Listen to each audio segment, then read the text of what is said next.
Mám tady teď připravený takový zvláštní propriety, na který nejsme zvyklí, barové židličky, barový stolek a kazatelnost, takovou naši jsme odnesli. A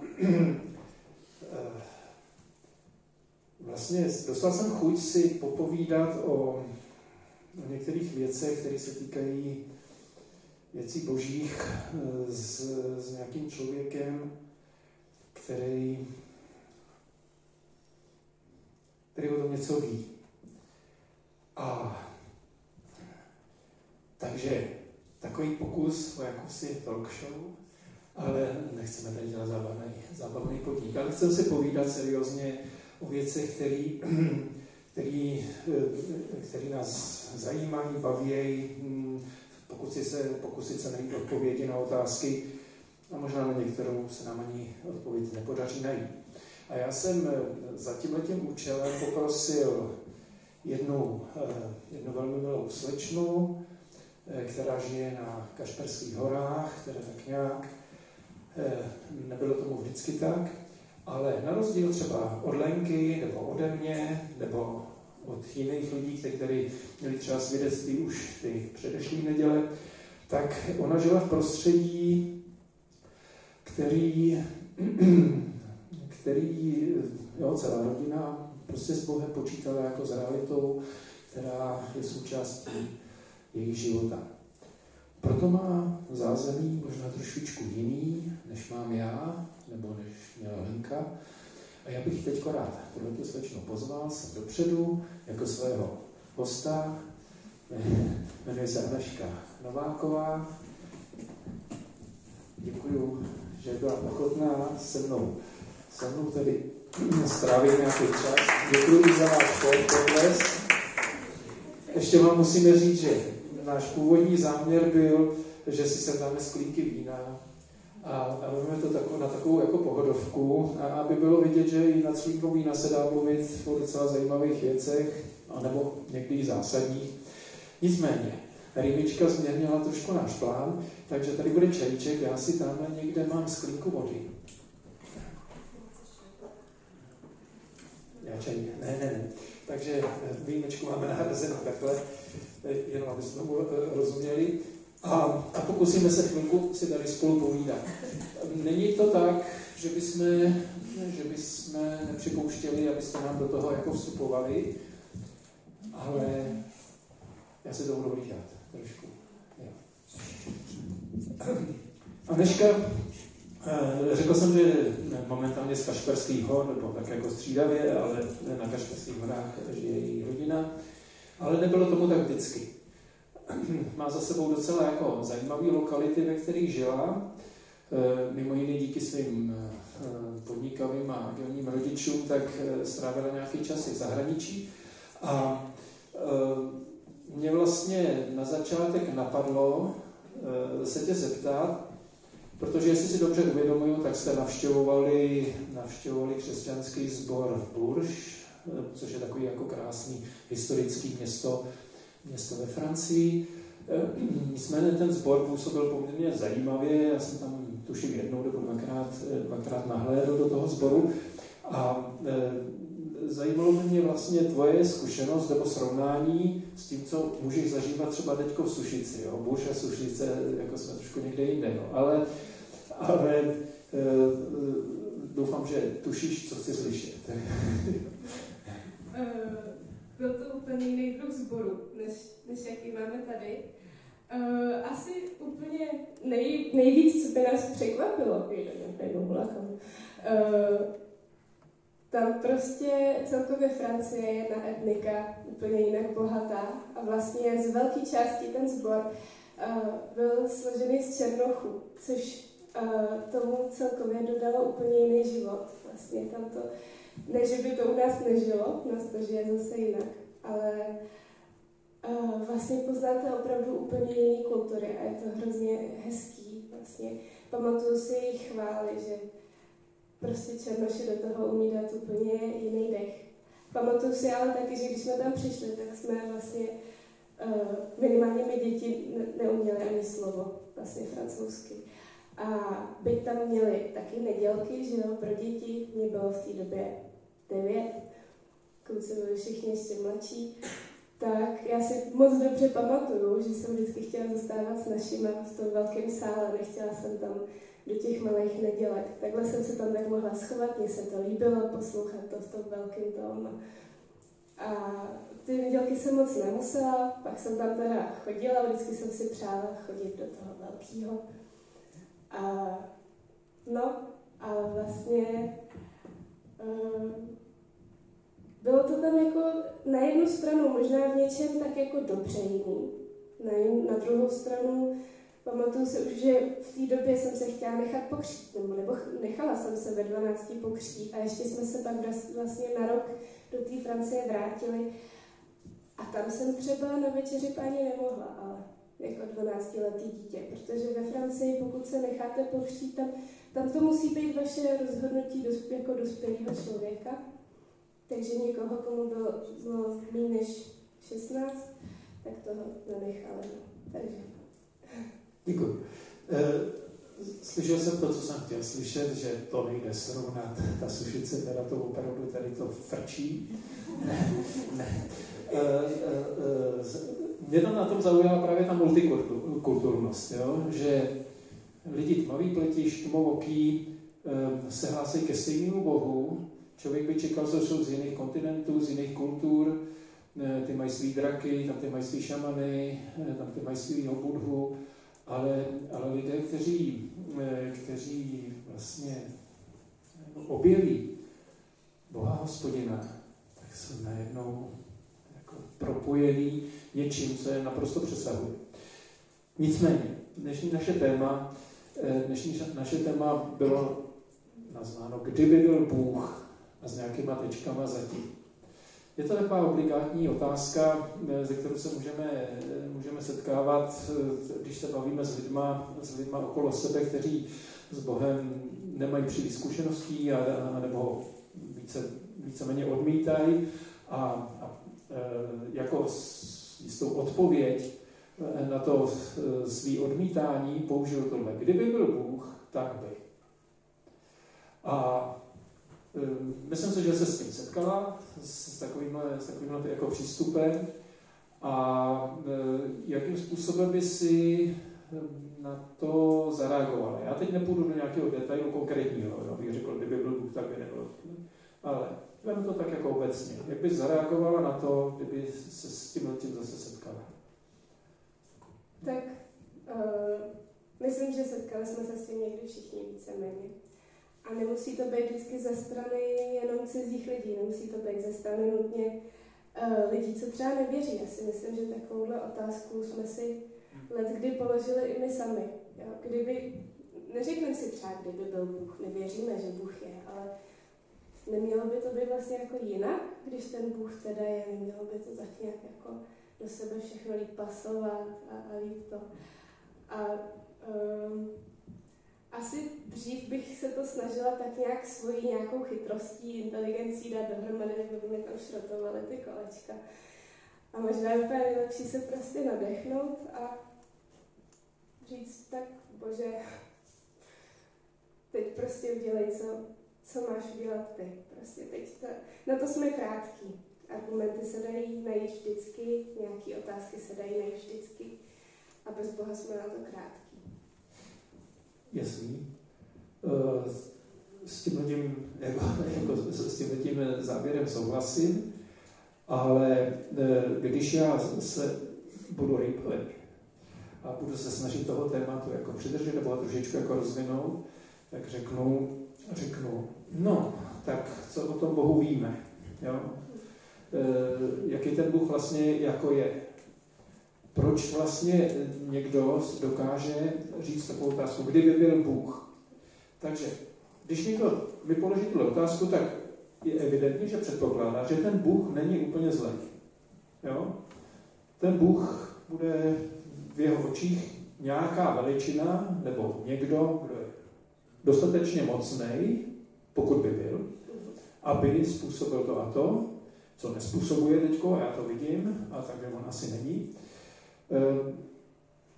Nějaký vlastnosti, které by si přiřadila k Bohu, aby jsme si ho malinko jako přiblížili a který, já si myslím, že do určité míry, jak si předpokládají i lidé, kteří nám položí tuto otázku. Napadají tě nějaké vlastnosti? Jo.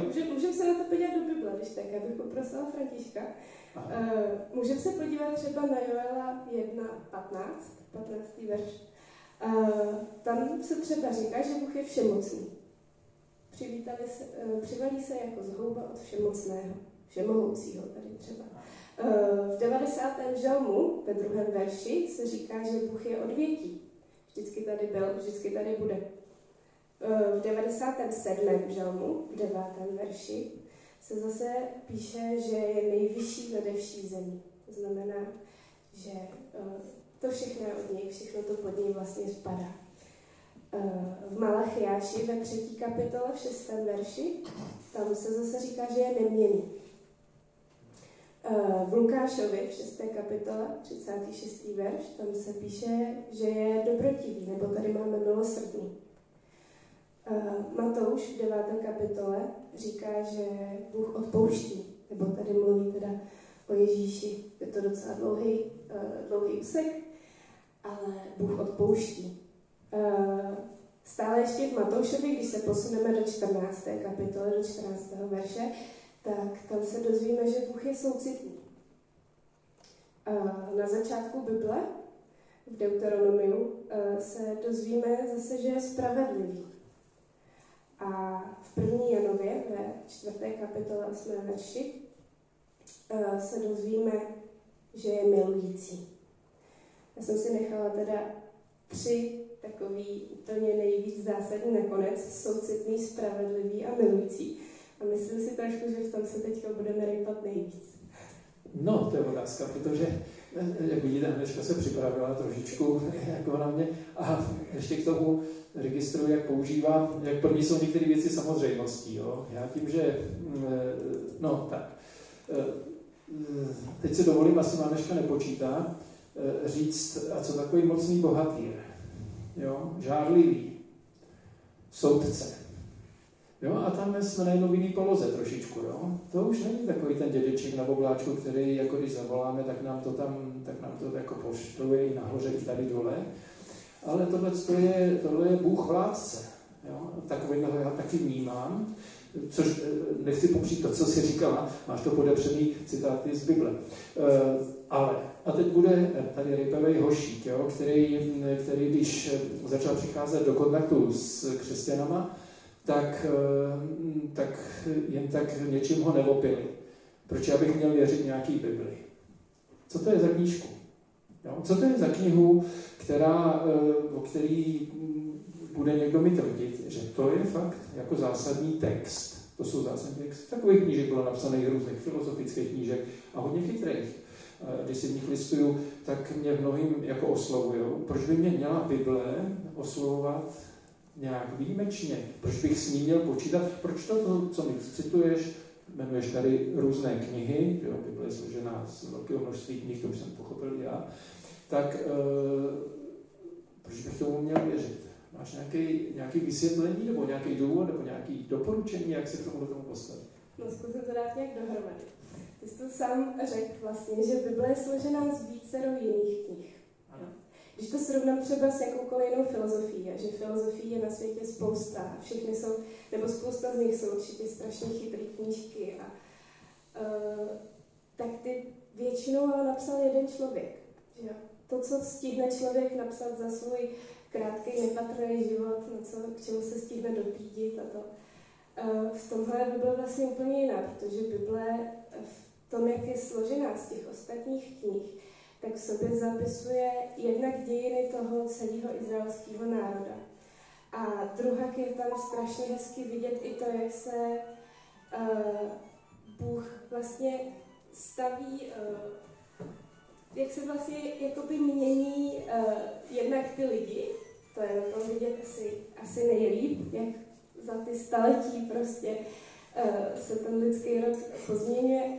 A jak to Bůh zkouší s lidma pořád dokola a dokola a vždycky s něčím přijde a řekne, OK, tak teďka zkusíme teda tohle správně, jestli ten národ se na to chytne, jestli se ke mně prostě vrátí, jestli se ke mně obrátí čelem.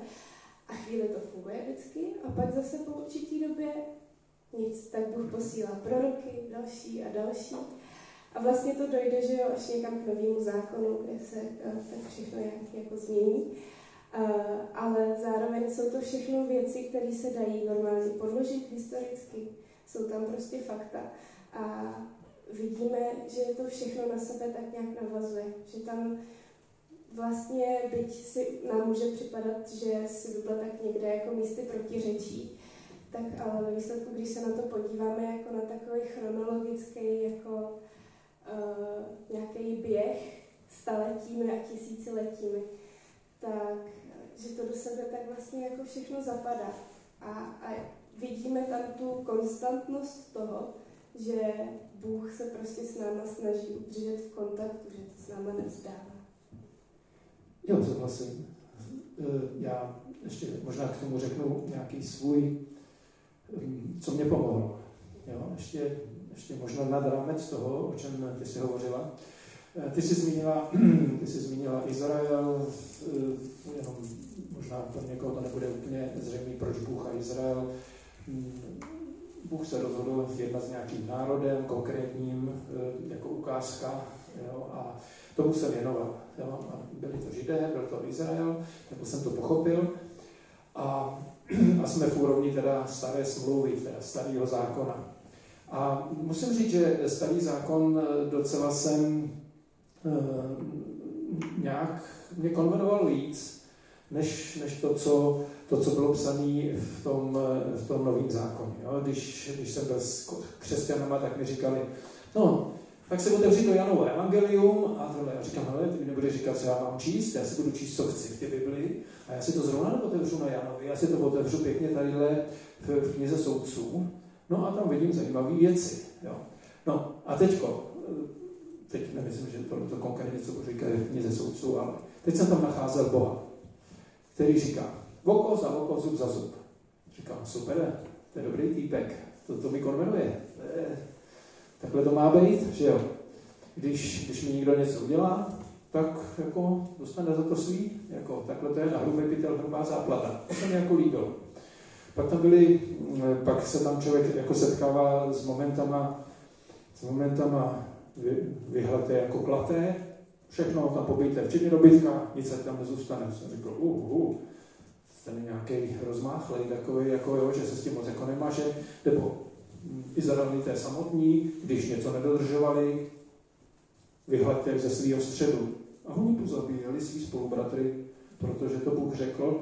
Říkal, no, to už trochu dře, to už je i na mě dost, jo, to nejsem žádný útlocita, ale tohle je takový jako, a tohle bych měl být jako nějak jako nadšenej a tohle bych měl zatím běžet. Tak to mě moc nelákalo potom vlastně, jo, sice oko za oko, to jo, ale potom ty vlastně jsem říkal, a pak si to otevřeš v té nový smlouvě, v novém zákonu, tam je teplouško. No, pardon, ne, působilo to na mě, jo, rozumějte mi dobře, teďko jsem zaběhl někam, kam jsem nechtěl. Milujte svý nepřátelé. Jo. Když tě někdo požádá o službu na to, tak mu ještě posluši víc a když tě požádá o kabát, dej mu jí košili, jo. Když někdo udeří do jedné tváře, nastav mu jí druhou. Akorát, jako tohleto, jako na tohle jsem tady čekal, aby mi tohleto někdo říkal, aby mi takhle tady rovnal. To mě taky vylákalo, jo. Takže úplně jako chápu lidi, že když se takhle jako začnou trošku jako spůrně, jako já, jako že mě nikdo nebude radit, co si mám číst, takhle hrabat ty Bibli, takže se můžou dostat do docela složitých jako dilemat. Nehrají to na sebe, tohle je furt o jednom Bohu, dobře, tak to napsal spoustu lidí v nějakým časovým sledu, nebo opisovali jeden od druhýho, jo, tam to taky mě napadalo, já jsem říkal, oni popisovali, protože ty píšou stejné věci, že? Já jsem to pochopil potom tak, a opravdu když tak, jo, že Bůh to nějak zkoušel, jako s lidma, tak nějak, aby tomu rozuměli a tak, ale evidentně to nefungovalo. Prostě to nefungovalo. různé oběti a modlitby a chrámy a tohle dělejte a tohle nedělejte a oni to dělali a pak to dělali na oko a Bůh říká, já už na to nemůžu koukat a tak zkusíme něco jiného a ono to zase nefungovalo. A řekl, dobrý, balíme to, končíme, tak tohle to bylo a na tomhle to, já nic z toho neměním, z toho, co bylo, ale postavím něco úplně nového. A vzal svýho syna a poslal se na zem. A to byla revoluce. Vlastně to byl pro mě, když jsem si říkal tohleto, proč někdo někoho poslal. A teď mi ještě říkal, to kvůli době poslal ho na zem. Říkal, to já nepotřebuju, aby někdo tady ze mě něco. Ale tam vidím změnu. A abych to už skončil, protože povídám víc já než ty, a abych radši, abys mluvila ty, tak si myslím, že vlastně tak jistá nesourodost je pouze zdánlivá. A já jsem měl obrovský štěstí na lidi, ke kterým jsem chodil, protože oni byli se mnou ohromně trpěliví. My jsme si tak jako usmáli a řekli, jo, tě chápe, ale ty tomu vůbec nerozumíš. Jako je potřeba na tím přemýšlet dál. A takže, abych teď řekl úplně odpověď někomu, proč by měl tu Bibli respektovat a brát jako vážně, takovou jako jednoznačnou, pádnou, jako úplně neřekl. Ale moje zkušenost je, že je to kniha o skutečném životě a kniha o skutečně živým Bohu. A to je jiná dimenze, než nějaká filozofická kniha nějakého chytrého člověka. A když z Biblí a už několik desítek let můžu pracovat, tak se mi to potvrzuje. To jenom říkám jako svoji zkušenost a své svědectví. Myslím si, že pro tebe to bylo daleko samozřejmější, než pro mě. No, pro tebe Bible byla prostě, to je jasná věc. To je dobrý, abych si v ní listoval. Aspoň to z toho tak chápu, jak k tomu přistupuješ. No, tak to úplně nebylo. Ono, když je člověk malej a tak má tu obrázkovou Bibli, že jo, to je taky něco jiného, takový jako jednodušší, pěkný to. A pak najednou člověk otevře tu obrovskou Bibli a spoustě věcí právě taky nerozumí, kouká na to, říká si, co to vlastně, ale jak říkáš, je to živý slovo. Je to slovo, který vždycky, když otevřu, když si prostě nevím rady, když jsem na holičkách, když hlavně říkám, Bože, já tě teď vůbec neslyším. Někdy slyšíme Boží hlas, že úplně tak jako samozřejmě nám to tak do té hlavy jde. Někdy vůbec. A vlastně stačí otevřít to slovo a jak je živý, tak ono ke každému z nás prostě bude mluvit jinak a bude nám říkat to, co potřebujeme slyšet. Vlastně o tom mluvila Verka, že? Je. Tak, a teď tady máme ty momenty, o kterých jsme se zapovídáme. Pokud je Bůh milující, spravedlivý, proč je na světě tolik jako trápení? Jo? Ale vlastně já spojím nějaké otázky, o kterých jsme třeba předem trošičku mluvili. Proč nás Bůh nenastavil tak, aby jsme dělali dobro, aby jsme udělali radost, aby se na nás tak jako koukal, kdyby jsme potěšení, jak jeho dětičky se tady na zemi tetelej a dělají samé hezké věci. Přitom to tak jako není. Jo, jsme obklopení mnohým trápením, mnohýma zkouškama, zatížený, neděláme dobro. Já sám tuhletu otázku jsem mnohokrát Bohu v takové výčitce položil. Bože, proč jsi mě udělal takovýho, jaký jsi mě udělal? Proč se s tím musím brát? Jako, co k tomu bys řekla? Když neřekneš, tak budu mluvit já. Já si myslím, nebo podle Bible to vím, že když nás Bůh vytvářel, když nás stvořil, tak nás vytvářel k obrazu svýmu. On to nedělal tak, že si řekl, no tak je tady trochu nuda, tak si tady vyrobím nějaký takový panáčky, ty mi tady budou poskakovat, budou mi to dělat takový divadýlko. Udělám si z nich vlastně takový svoje jako figurky. On nás vytvořil s tím, že z nás chce mít svobodné bytosti.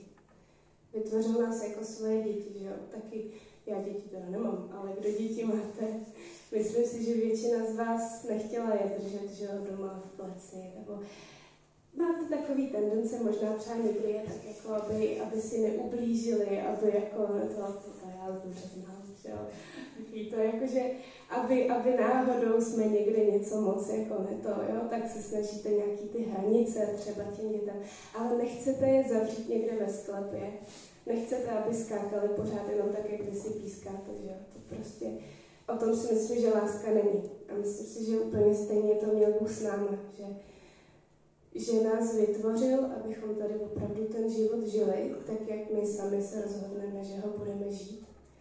A vytvořil nás prostě opravdu svobodný.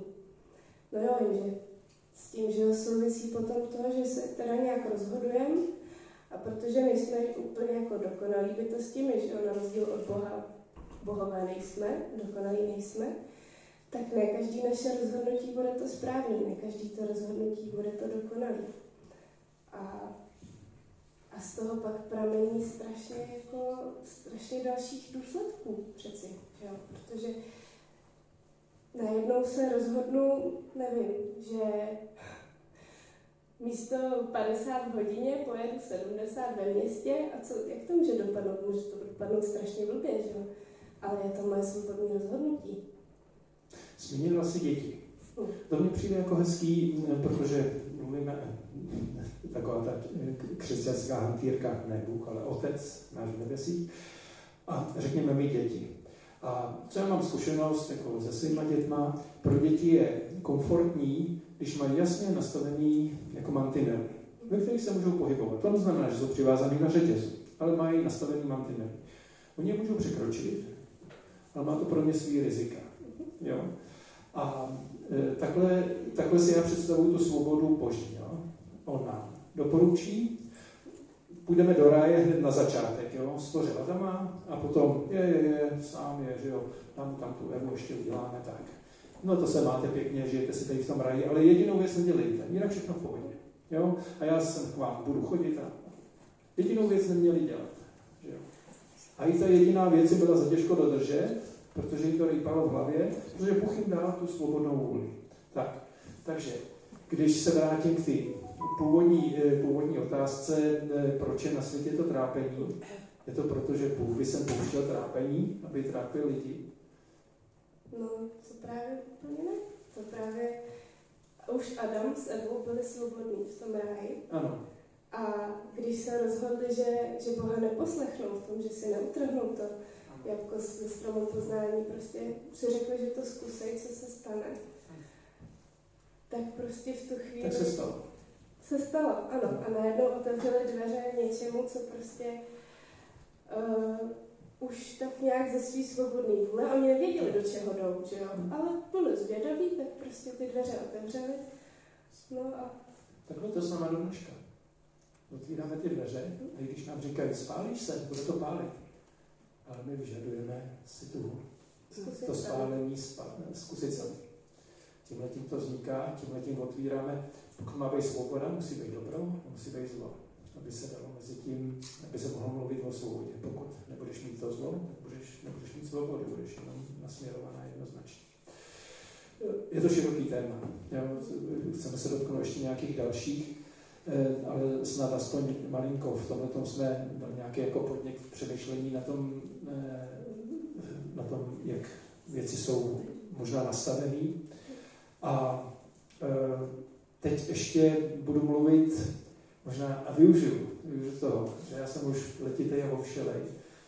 Ty jsi mladá slečna a většinou, nebo ne většinou, dost často jsem se s tím setkával, ale já jsem ten názor měl, že no, tak jako jo, o tom Bohu, tak možná až budu starší, ale teď musím tady žít, jo, teď je to o životě. Teď, co mi ten svět nabízí, tak je pro mě poměrně lákavý a není toho málo. A o tom Bohu, jo, můžete mít pravdu, ale tak než umřu, tak já to snad stačím si dát dohromady. Jo. A tak si tak jako říkám, co děvče v tvým věku vlastně vede k tomu, aby aby se nechala, vlastně, a teď to řeknu tak, jak jsem to viděl, nechala Bohem omezovat. Já dokonce jsem to měl tak, že jsem potřeboval Boha zrušit, abych nemusel v životě svým nic změnit. Já jsem řekl, já nechci v svém životě nic změnit. Není úplně ideální, ale zase není úplně tak špatný. A Bože, já tě potřebuju zrušit. A to se mi nakonec nepovedlo. Jo? Ale tak to je moje cesta nějaká. Teď, když se vrátím o nějakých několik desítek zpátky, měl bych tam podle mě stejný otázky. Proč bych se měl nechat omezovat a nepoužívat a nevyužívat všechno to, co mi nabízí tady ten svět. Od zábavy, od svobody dělat cokoliv. Respektive mi to nenabízí ten svět, Bůh mi nechává. Máš tady tohle. Řekla bys nějaký důvod, který by mě přesvědčil o tom, abych se vážně zaobíral omezeníma? No, kdybyste teďka vedle mě seděl takhle mladý, tak bych se tě zeptala asi, jakou máš vůbec jistotu, že někdy budeš starý. No. Jo? A možná do určitého věku na to jako nedochází, do určitého věku prostě všechny děti, všichni teenageři tak nějak prostě žijou a tak všichni si to jako malujeme, že zestárneme a budeme mít krásný život. Ale v určitém věku se potkáš s tolika věcma, že tě to donutí přemýšlet nad tím a donutí tě to uvědomit si, že to není vůbec v žádném případě samozřejmost. A že já už teďka vlastně žiju tak, že nevím, jestli se dožiju 50, 90, prostě stát se může cokoliv a je to jako někdy strašný nad tím takhle přemýšlet, ale prostě to tak je. Tenhle svět takhle prostě je. Nevím, co se stane zítra. A ve chvíli, kdy mi tohle došlo, tak mi vlastně došlo, že to není tak, že si jako naplánuju bezpečně celý život a řeknu si, OK, tak třeba od 50 to začnu brát vážně, do 50 to tak tady budu jako si podle sebe a od 50 vejš, tak jako fakt začnu prostě, budu chodit za Bohem, budu se ho učit poznávat, budu číst tu Bibli, protože prostě nemám tu jistotu, že mi jednou těch 50 bude. A pokud chci jednou mít ten život, ten opravdický život, ten, právě bez těch omezení a bez toho trápení a to, tak ale už teďka to, že musím začít brát vážně. Už takhle jako, jak říkáš, mladá, už se teda připomínám tak jako docela dospělá, ale dobře. Ale no, myslím si, že to je takový docela jednoduchý vysvětlení. Nevím, jestli ti to stačí takhle. Stačí, nestačí. Jo. Pořád je to tam přikejnutí omezením. Jo. A ty omezení, to není nic příjemného. Jo. A já bych na tom odpověď měl už taky, jo, sám za sebe, ale vlastně nechci ti podsouvat a nechme to. Tak možná se na ní odpoví každý z našich posluchačů sám trošičku. Jo, tam si myslím, že jako určitě jsem si vyzkoušela taky už lecos. Jo. Jedna věc je žít celý život v takové jako křesťanské bublině a mít to všechno tak jako na zlatém podnose, že jo. Stejně jsem prostě byla to dítě, co jsem musel zkusit, ty mantinely, stejně jsem tak jako ty hranice párkrát překročila. Někdo je překročí v životě víc, někdo míň. A párkrát jsem se spálila takým způsobem, že vlastně tak jako pak člověk třeba dostane strach a opravdu zjistí, že ono to jako jinak nejde, než prostě respektovat ty mantinely. Stejně všichni ještě někdy překročíme v životě, že to není tak, že jakmile jakmile jdeme s Ježíšem a ty mantinely teda si řekneme, OK, Bože, tak je budeme respektovat. Ono to tak prostě není, že jo. Stejně vždycky se všichni setkáme s tím, že v určitý moment to stejně tak jako zkusíme. A to můžeme chodit s Ježíšem prostě 5 let, 10 let, měsíc a všechny nás to dřív nebo později dožene, jo. Ale vlastně tak to, no dobře, tak někdo je třeba na tom líp, ale řekla bych, že většina z nás má svoje prostě meze a někdy chce něco tak jako zkusit, v něčem Boha neposlechnout. Ale právě, že si myslím, že když člověk už se jako spálí víc a začne se tak nějak jako bát, co vlastně, tak mu dojde, že prostě opravdu, co mu Bůh říká, takže toho ochrání před takovým trápením vlastně, před tolika věcma nám to dá takovej štít. Ty zkušenosti jsou nenahraditelné, že jo? To jsou nepřenositelné. To, když si to neskusíš, tak prostě nebudeš vědět, o čem se mluví. Takže o tom ještě možná na závěr potom něco řekneme. A já bych teď se vrátil k Bibli samotný a vezmeme si jednu takovou jako pasáž z Nového zákona, z Janova evangelia, nemusíme to hledat. Jo? Já to řeknu, protože mě tenhle ten text mě ohromně nadzvedl. Jo? Tam nějaký mladý chlap, jo, říká, já jsem ta cesta, pravda i život. A nikdo nepřichází k Otci, dobře rozumíme, jako k Bohu, nežli skrze mě.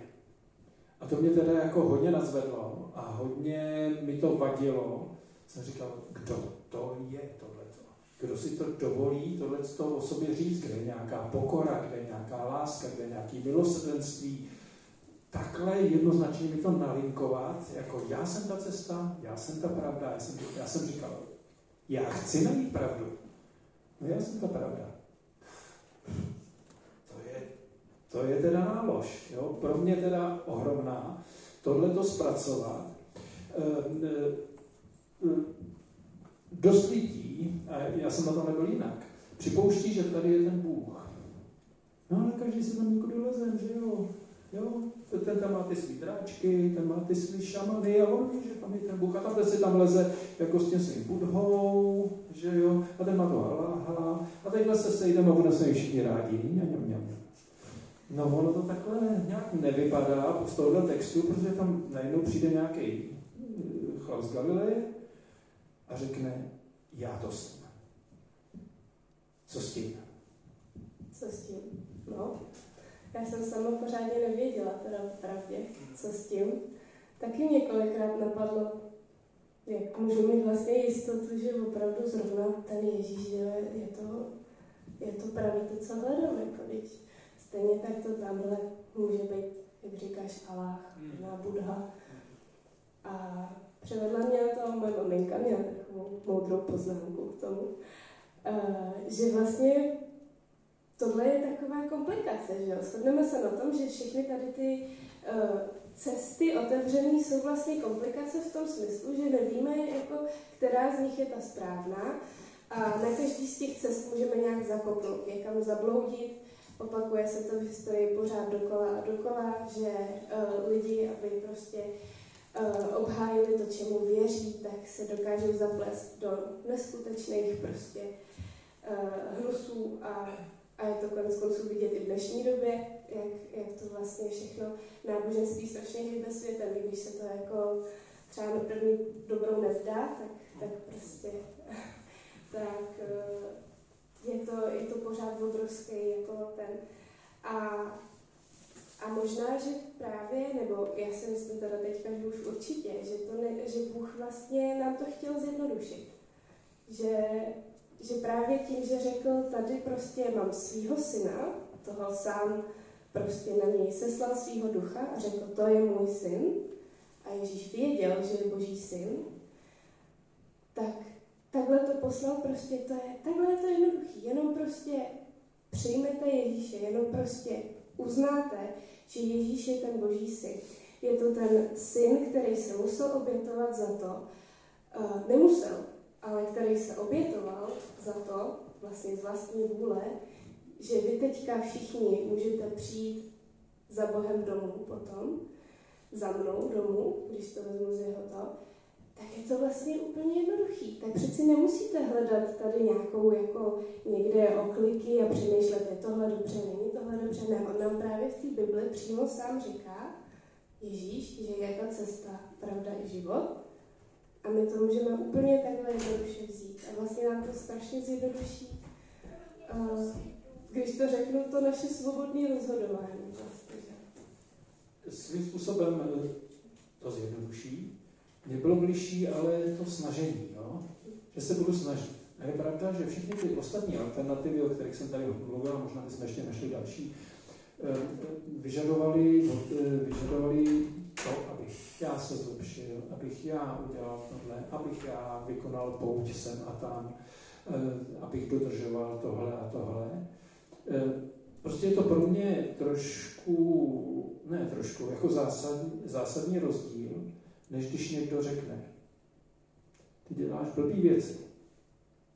To tě naprosto odděluje od Boha. Bůh je svatý a ty s tou svojí nedokonalostí tam k němu nemůžeš. Ale já to vyřeším. Ty bys si za tohleto zasloužil prostě smrt. Protože děláš, kradeš benzín, jako podvádíš, nenávidíš svý lidi okolo sebe. Já nevím, co si vymyslím. To tě odděluje od Boha, pro tebe není záchrany. Ale uděláme to takhle. Já pošlu svého syna, on ty tvoje blbosti veme na sebe, vytáhne na ten kříž, on za to umře. A na tobě je, abys to vzal. To mě dostalo, i když jsem to dlouho nemohl jako pochopit, protože já jsem se tomu bránil. Já jsem říkal, já nechci, aby za mě někdo umíral. Já si to s Bohem vyřídím sám. Než jsem pochopil tu neskutečnou boží laskavost, že on o to nestojí. Že on mě nechce zrichtovat, protože nic jiného by se mnou nemohl udělat. Ale že to, jak říkáš, že to zjednodušil až tak, že apoštol Pavel říká, bláznovskou zvěstí se zalíbilo Bohu spasit svět.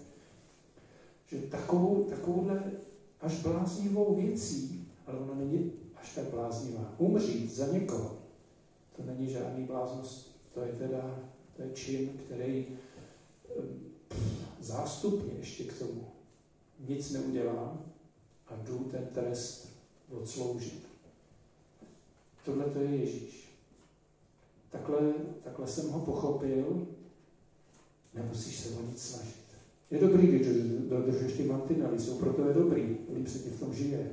Jako, tohle ti doporučuji dodržet, ale to zásadní je, bereš to, že já tě miluju, takže jsem za tebe obětoval svýho syna.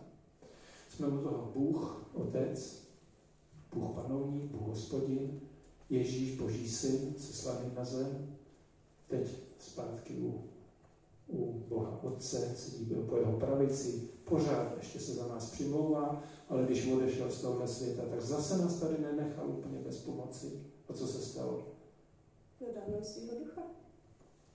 Odchází a říká, pro vás je lepší, když já odejdu z tohohle světa teďko a já vám sešlu svého ducha, Božího ducha. V plnosti toho, který Pán Ježíš používá, toho my máme k dispozici.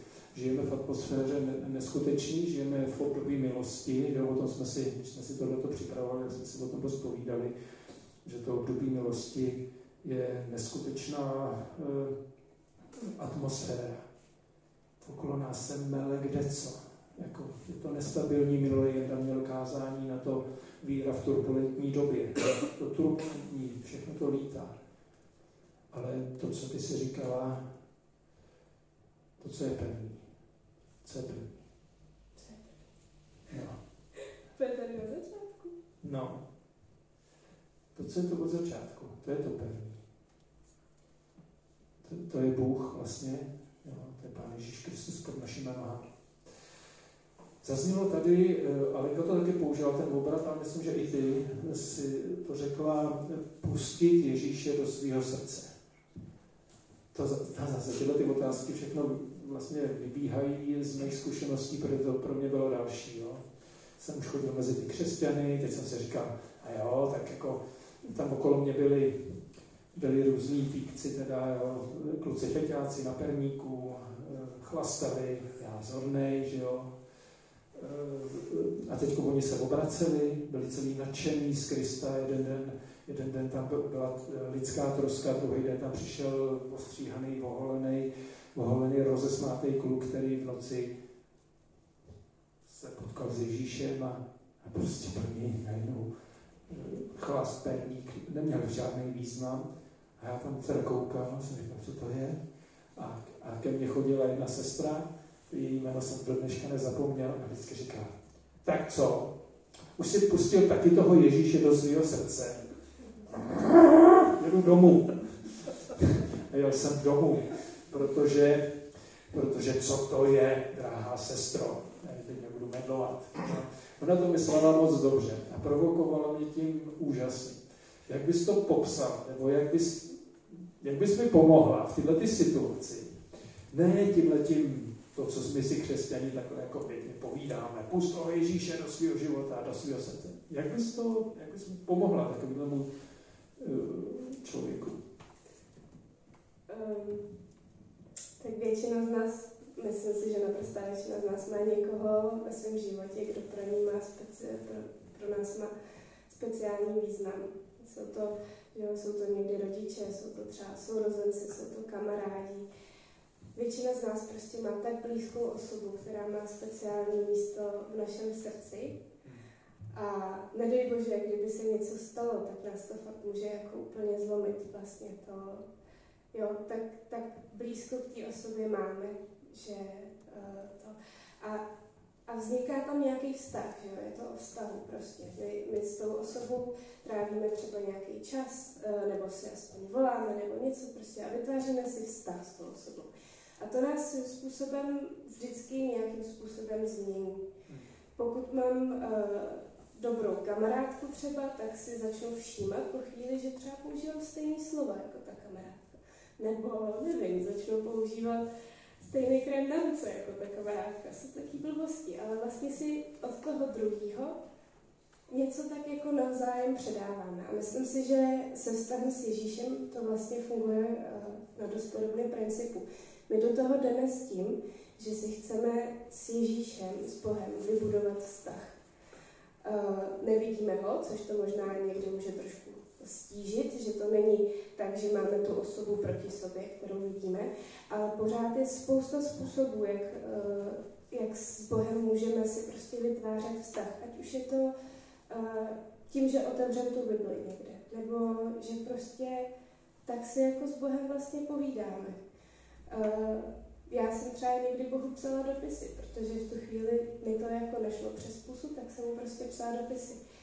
A tím, že takhle si s Bohem učíme vybudovávat vztah, a není to tak, že jednou za den teda dobře otevřu Bibli, aby se neřeklo, ale že opravdu myslím na to, že Bůh je se mnou v každé situaci a že vlastně kráčí vedle mě, tak tím vzniká ten vztah a myslím si, že už to, že takhle vlastně najednou s Ježíšem děláme každý svůj krok, že najednou řeknu prostě, tak Bože, já vlastně teď nevím, co mám dělat, tak zkus mi nějak pomoct, nebo zkus mi něco říct.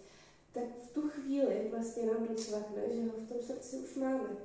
Není to podle mě něco, co se stane ze dne na den, nebo z minuty na minutu, možná pro někoho, a je to asi docela zázrak, bych řekla, ale stejně jako každý jiný vztah, je tam nějaký čas budování prostě, není to to.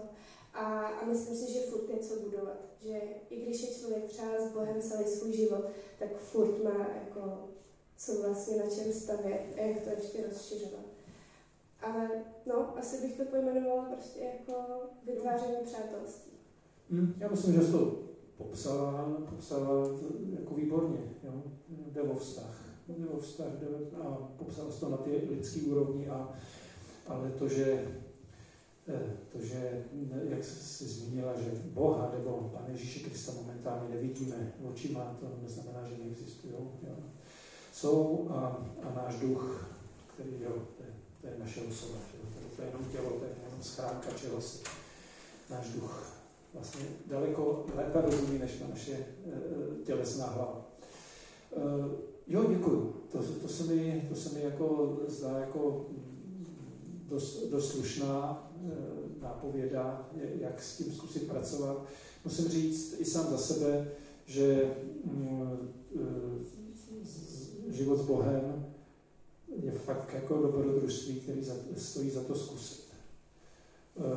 Když se potkávám s lidma, kteří s Bohem nějak jako nežijí, nebo vůbec o něm třeba nepřemýšlí, tak často přišla taková takový odpálení. Hele, já s těma církvema nemusím nic mít. Jo, to mě vůbec jako nezajímá, s tím mě nechoď, ty udělali v historii tohle a tamhle to a podívej se dneska, jaký jsou makoví a takový. A já na tohle pro každýho mám, teda po každý na tohle reaguju tímhle způsobem. Řeknu, víš co, tady nejde o církev.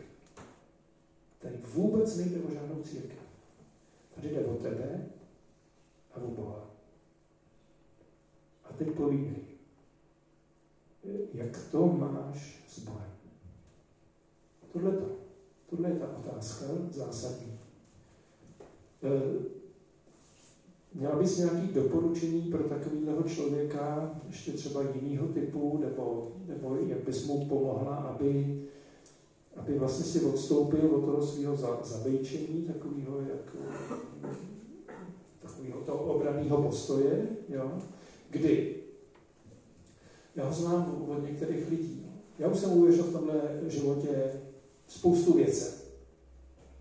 A často jsem narazil. A já už se znova nespálím, abych tady. Můžu to říct například do mýho tatínka, jo, který věřil hodně komunistům, vůbec celé té myšlence, a ač vysokoškolsky vzdělaný člověk, tak tomu sloužil, než uviděl, jaká je to zrada. Jo?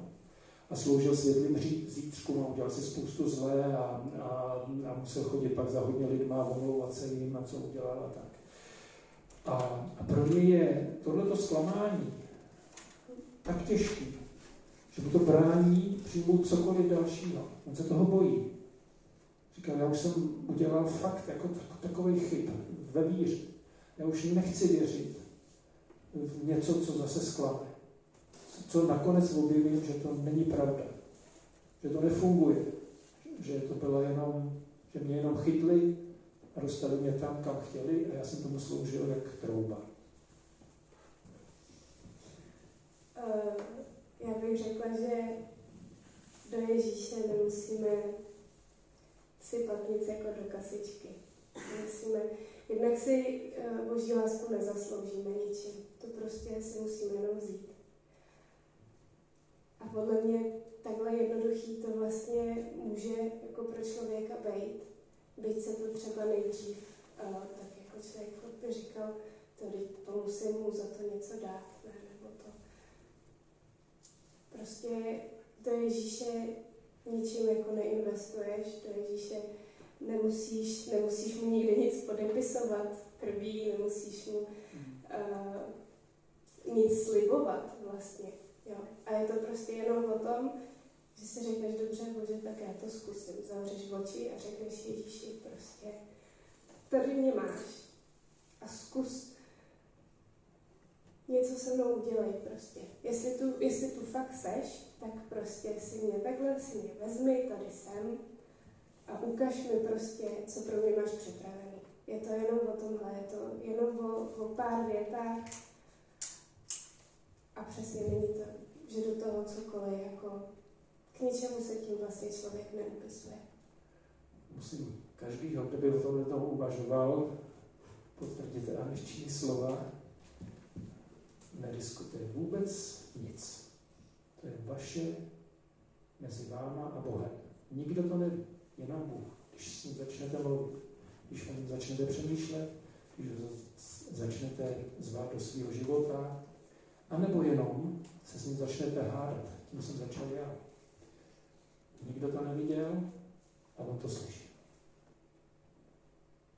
Neriskujete vůbec nic. A schválně, když to zkusíte, než jste se to neskusili, já bych se s váma potkal po nějakým čase. A já jsem přesvědčený, já vím, že s Aničkou jsme v tomhle tam zajedno, že nenajdu zklamaného člověka. Že najdu člověka, který se nakonec setká s boží láskou, s boží vlastně nekonečnou milostí. Takže ten argument toho mýho tatínka vlastně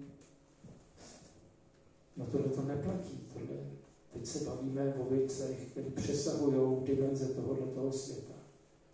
A je to mezi vámi a Bohem. Mezi vámi a Panem Ježíšem. Je tady k dispozici Duch Svatý, který umí mluvit k vašemu duchu, který mu rozumí. A doufám, že jsme aspoň některé slova, které jsme tady s Aneškou říkali v jeho duchu, nebo v duchu Božím, že to nebyly jenom naše výmysly. Takže vám děkujeme za pozornost, že jste nás takhle vyslechli, že jste náš pokus takhle trpělivě dokázali snášet a nerušili jste nás v tom našem trápení.